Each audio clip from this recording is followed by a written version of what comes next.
Hey guys, welcome back to the channel. Today we're back here doing another episode review for last night's episode of Fear the Walking Dead, which was Season 2, Episode 13, entitled Date of Death.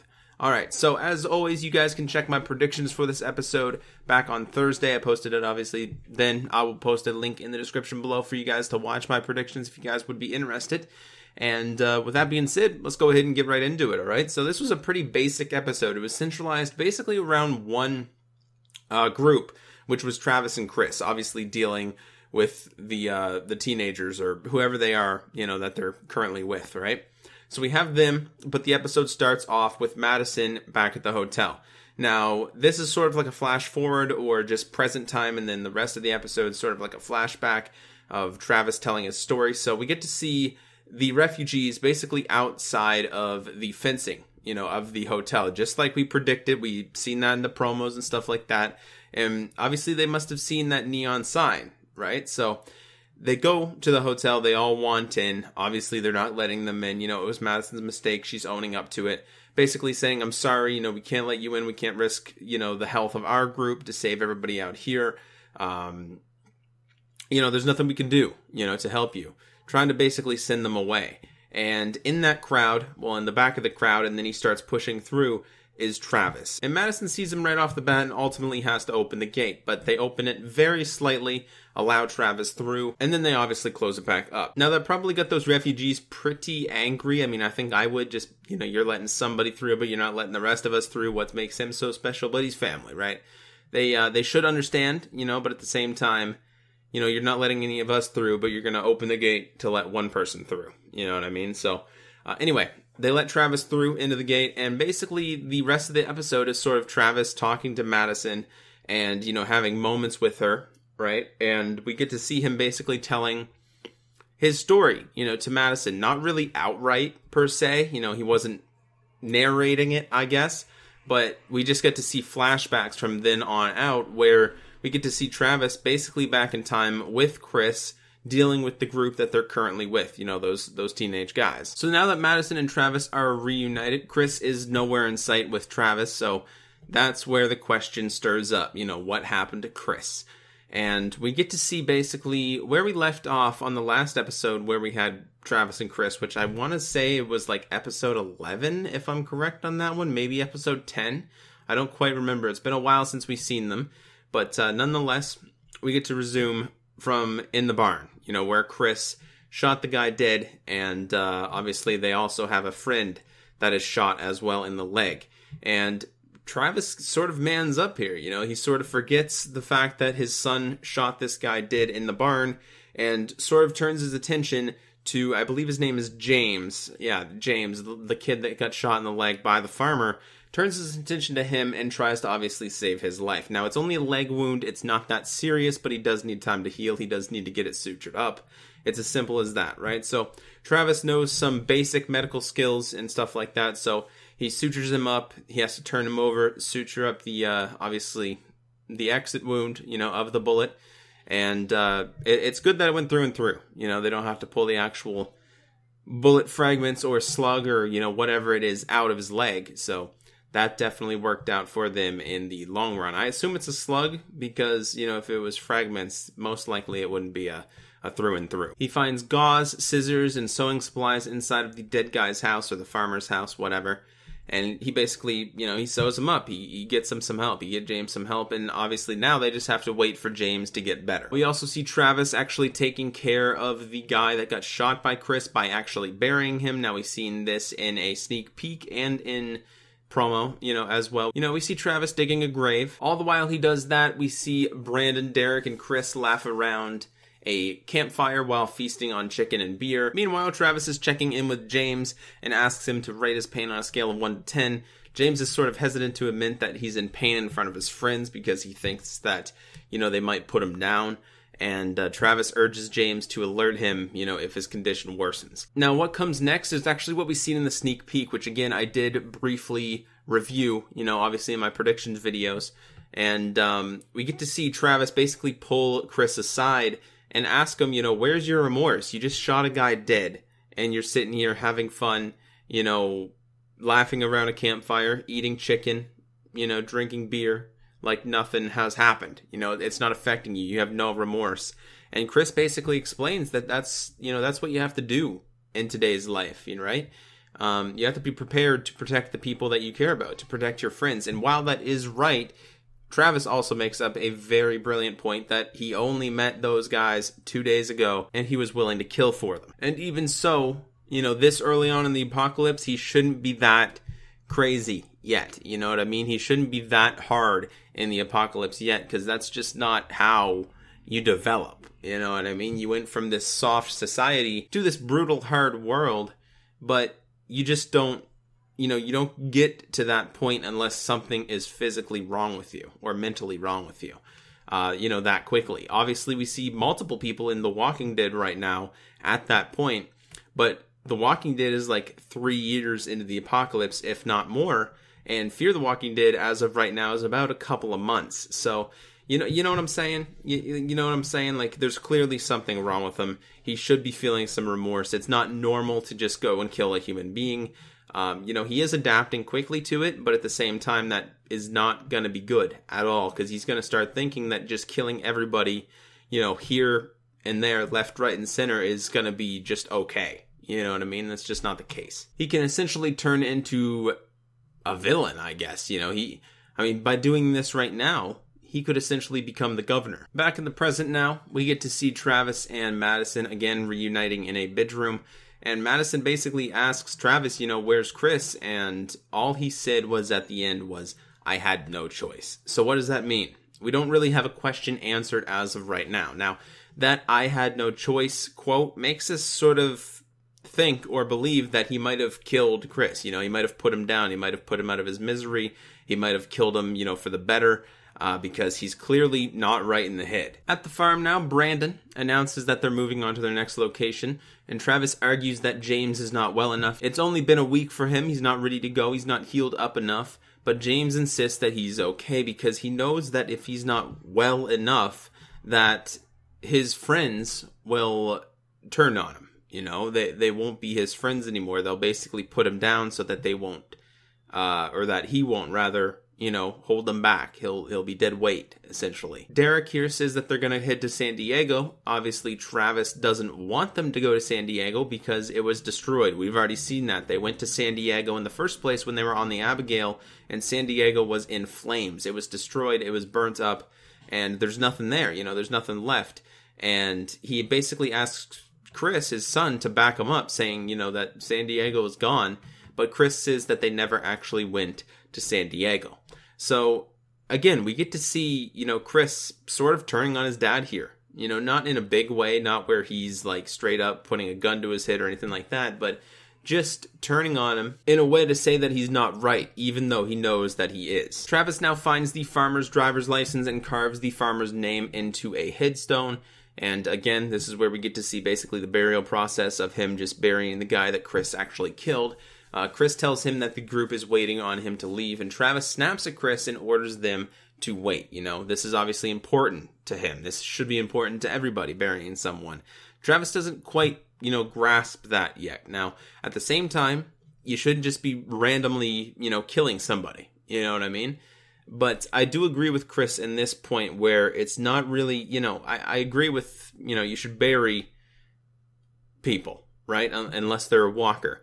But it's not important enough, to really take time out of your day, when you could be getting food or supplies or, getting the hell out of there or, doing something to actually help you out in your group, than writing a name on like a stone, you know what I mean? Or wood, in his case, a cross. All right, so to sum it up here, basically what we get to see in the next couple of scenes is pretty shady on Chris's part. Now, they all load up James into the back of the pickup and basically go on their way. They want to go to San Diego. Now, they actually have to end up stopping the truck because James is passing out from the pain of basically the truck moving. He's not ready to move. It's only been a week. He's not healed up. He's not ready, right? So they ultimately end up going back to the farm, waiting there a few more days, and just explaining to them, that we obviously have to wait until James is ready to actually go. And basically discussing outside of the barn where Travis and James are in the barn, James is talking to Travis again about the pain. Chris, Brandon and Derek are basically outside discussing whether or not they should kill their friend James. You know what I mean? Like, this is screwed up. I don't even know what to say right now. Like, it's bad. You know what I mean? He's not bitten. There's a difference between being bitten and then just being shot in the leg. You know what I mean? It's not that serious, and you just give it time and you're good to go.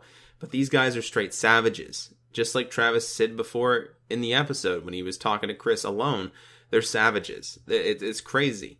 They're just willing to kill their friend on a whim because he's not ready to go yet. It's not like that place has been swarmed with walkers. You know what I mean? They are safe there. They're secure. Nothing's endangering them, right? They've stayed there for over a week and nothing has happened yet. So a few more days or, another week would ultimately not hurt. But they're already discussing on killing James, which, again, is supposed to be their friend. So Travis hears all of this discussion outside of the barn. He goes outside, grabs Chris's gun, basically refuses to let them kill James. He's going to stand there or sit there or lay there all night and guard James. He's going to be the one that's guarding them. So he stole Chris's gun. Now he's basically in the barn with James, and he informs them that his friends want to kill him. And James basically explains that, they had a friend named Troy who was bitten, and he became infected, and made them promise to kill them, before he turned, right? So when it came time, however, I guess Troy changed his mind. It would be a pretty common thing to do. You know what I mean? You could say that you want to kill yourself however many times you want. You could be completely committed to it, but when it comes time to pull in that trigger, it's nothing's harder, to do that than pulling that trigger. I really couldn't imagine anything being harder than to pull a trigger on yourself, obviously. James says that he apologized to Troy. He said that I'm sorry. He took the gun and he basically did it himself instead of Troy doing it himself, because Troy was actually going to kill himself so that none of them had to do it. But James ultimately did it for him. And Travis says that this is different because, James isn't dying. James just needs more time. He's not bitten. He's not infected in any way, shape, or form. He just needs more time to heal up. It's a completely different scenario. And James is basically saying, it doesn't matter if I am dying. It just matters if they think that I'm dying. So they think that he's dying. They think he's just dead weight at this point. They think that he's just holding them back, which is why they're discussing the whole option, whether or not to kill them, which, I would get if he was actually bitten or infected. But if you just need a couple of weeks to heal, I don't really see the big deal in that, other than, either giving you a few weeks and then having somebody extra in your group, or just killing him and going out with less people in your group. It doesn't really make too much sense to me, but I guess that's what you get when you're crazy, right? All right, so the next morning now, Chris brings food to Travis in the barn and says that he's afraid of Brandon and Derek.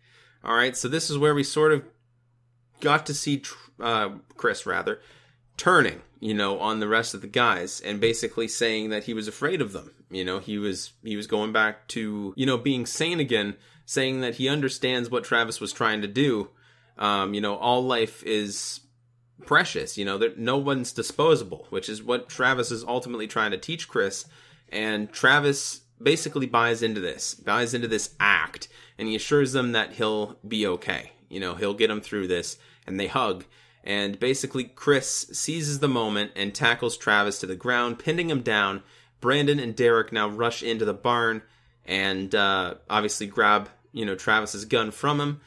Chris basically just completely turned on his dad in a way, and they obviously want James dead, and that's exactly what they did. They killed him. So Brandon rushed over to James, obviously with Travis still sort of not tied up, but I guess held back, by Chris, and there was also a gun pointed at his head as well, which was surprising because Chris is literally just letting them point a gun to his dad's head.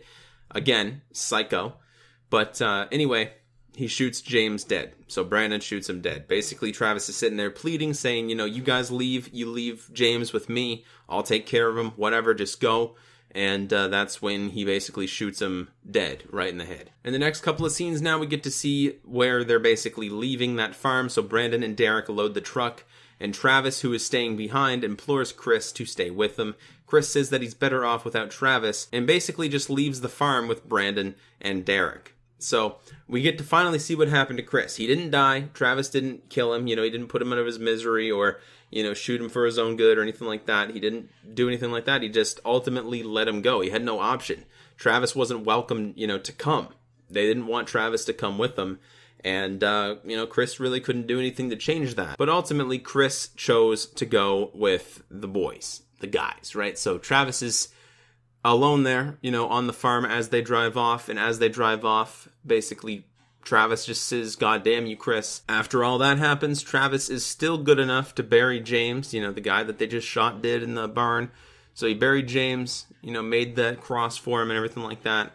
And then he leaves the farm. He walks off. All right, and now back at the present, Madison assures Travis that he didn't have a choice and reminds him that Chris is still out there. He's not dead. He's still out there somewhere. And Travis regrets not telling Chris that he loved him before they parted ways. He basically said, "The last thing that I said to him was, 'God damn you, Chris,' And Madison holds his hand. The next thing we get to see is Madison going into a parking garage, and it's filled with survivors, and they're basically examining all of these survivors. Apparently there's 43 of them, for the infection. Basically examining them if they have gotten bitten. They don't want to let anybody in the group or in the community that's been bitten. I mean, it's pretty simple. Alicia is examining a survivor, for bite wounds, and Madison takes her for a walk. Sounds like a dog, but that's what she did essentially. Brought her to the pier and basically told her that her father didn't actually fall asleep at the wheel and in fact killed himself. She never really said it outright, but she just wanted to get that off of her chest. She wanted her to know. And that was a really emotional scene, obviously for Alicia, finding out that her dad actually did kill himself and didn't actually fall asleep at the wheel. It wasn't an accident. It was on purpose, and Madison explains to her that, he left a note behind, and that's how she found out that he actually did kill himself. And basically, the note said, "I love you all, enough's enough." She explains that she never told Alicia and Nick because she wanted to protect Nick because he's so similar, to his father. That's what she was worried about. She was worried that he'd end up like him. She says that the only reason she paid less attention to Alicia over the years was that she believed that she was doing all right. And Alicia admits, basically I had to, right? And they hug. She basically apologizes for that all, for her not paying enough attention to her, as much as she did Nick. She basically said, just know something, I've never loved you any less. That night now at the hotel, a small group of survivors arrives at the hotel gate, and that is including Brandon and Derek. Now, again, we don't see Chris, but we see Brandon and Derek. How small of a world could it be to end up at the exact same hotel that Travis would end up at? That's pretty lucky. And also, where the heck is Chris? You know what I mean? We didn't see Chris at the gate with Brandon and Derek. We have no idea where Chris is. We have no idea where he went. Or, I guess he could be with them. Maybe he's just in the background, fending them off. Or, I don't know. He might be doing something. I have no idea where he is. Maybe he stayed in the car. I don't know if they even have a car. But they basically arrived at the hotel gate, and it was Brandon and Derek. Which, again, small world. And that is the end of the episode, everybody.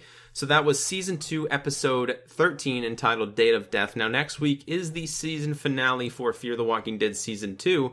And it is episode 14 and 15. So it is clearly a 2-hour season finale, which is just going to be absolutely insane, guys. I knew that there was going to be 15 episodes in season 2. I've known that for a while. Everybody has known that for a while. It's just, they said next week's episode was the season finale, and we didn't really assume, they were just going to put 2 episodes in one, but it looks like they are. So that's pretty cool. We've never really had a 2-hour season finale before. We always usually have like a hour and a half, but I mean, Thank you, Motorbike. I really appreciate it. I really do. Anyway, we usually have like an hour and a half, but I guess that's one episode. But this one's 2 episodes. They're both airing next week, which is really cool. Can't wait for that. Episode 14 is entitled Wrath, and episode 15 is entitled North. So I will have predictions for those episodes going up, obviously, on Thursday, so hopefully you guys will be tuning in to that. And if you guys want to, make sure you check out all of my other content that I post here on my channel. I am primarily a gaming channel, so if you guys like anything to do with gaming, make sure you check out my other content, because I do put a lot of hard work and effort into it, and for you guys to do that would be absolutely amazing. It would mean the world to me, alright? So, if not though, I will see you guys on my predictions video for this week's up-and-coming episodes, I guess, of Fear the Walking Dead, which would be episode 14 of Season 2 and episode 15 of Season 2. Again, that'll probably be a pretty long review video next week. I don't know how I'm going to do that, but we'll figure it out. We'll figure it out, guys. I will see you all in the next video. Thank you all so much for watching. Smash that like button if you guys did enjoy, and comment below, and subscribe if you haven't already. I will see you guys on the next one. Take care, everybody. Bye. We are here playing some Destiny, and I'm here to show you guys my character progress so far. With the release of Rise of Iron only being a few days ago, well, like, I guess more than a few days ago now. It's not quite a week.